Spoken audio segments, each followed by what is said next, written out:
الحمد لله الذي يغفر الذنوب ويقبل التوبة، والصلاة والسلام على النبي الأمي التواب الأواب الحفيظ وعلى آله الطيبين الطاهرين.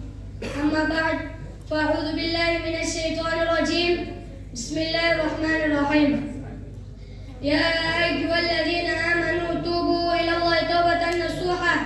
وقال في موضع آخر: توبوا إلى الله توبة جميعا أيها المؤمنون لعلكم تفلحون.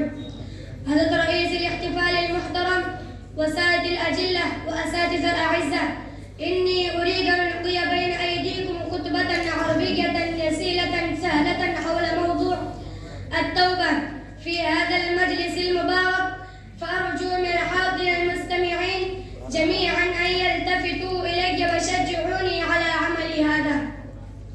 عباد الله، إن الله تعالى خلق الإنسان وخلق الجنة والنار وخلق كل شيء الزوجين، فبعث الله هذا الإنسان إلى العالم لأن يمتحنه كما ذكر في التنزيل العزيز. خلق الموت والحياة ليبلوكم أيكم أحسن عملا وهو العزيز الغفور. فقد أمر ببعض الأمور للقيام بها ونهى عن بعضها للاحتراز عنها. إنه أمر بالصلاة والزكاة والحج والصيام وما إلى ذلك من شتى أمور، ونهى عن الكفر بالله والشرك وحقوق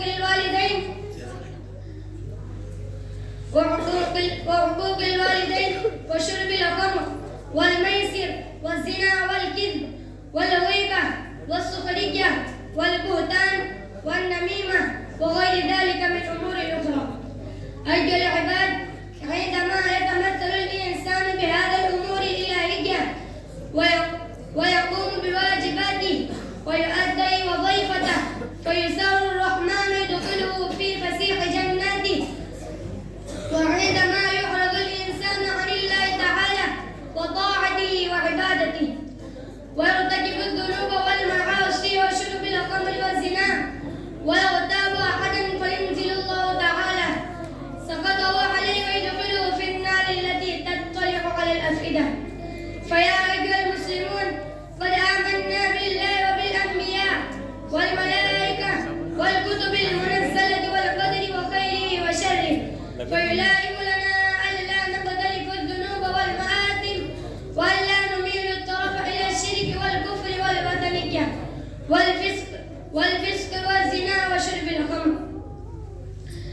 يا أيها الإخوان، يجب علينا أن نتوب من هذه الذنوب المؤذية والمعاصي الهالكة الحالكة، لأن الله تعالى يقول في كتابه الباقي القرآن الكريم بصيغة الأمر: توبوا إلى الله جميعا أيها المؤمنون لعلكم تفلحون.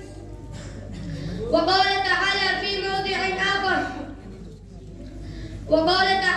موضع آخر: يا أيها الذين آمنوا توبوا إلى الله توبة نصوحا.